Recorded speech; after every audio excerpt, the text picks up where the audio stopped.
Le Conseil œcuménique d'Église, pour moi, est toujours le symbole le plus expressif du mouvement œcuménique.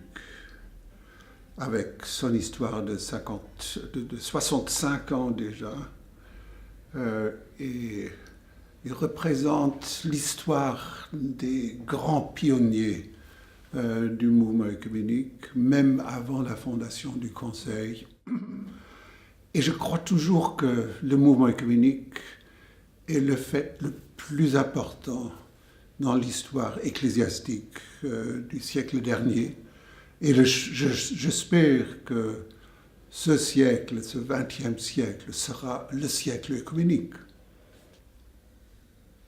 Ma vision part plutôt d'une rencontre personnelle et spirituelle entre chrétiens qui ont été formés dans différentes traditions chrétiennes, dites orthodoxes ou réformées ou pentecôtistes ou catholiques romaines. Rencontre autour du centre de leur foi. En laissant toutes les questions des structures, toutes les questions des positions doctrinales, etc., du côté.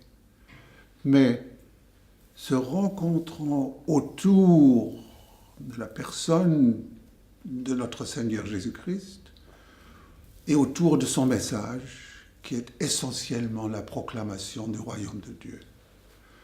Alors, si on arrive à se rencontrer, comme vient de dire la première conférence œcuménique à Stockholm, qui a parlé du rencontre au pied de la croix de Jésus.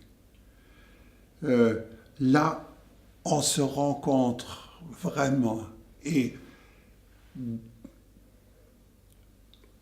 si on s'approche devant le Christ, ou autour du Christ,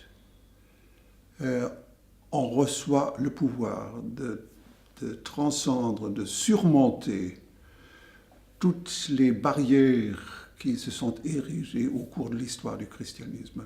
Alors pour moi, l'unité, c'est cet événement, ce processus de vraie rencontre, c'est une question du cœur, c'est une question de spiritualité, beaucoup plus que de structure ou des expressions doctrinales.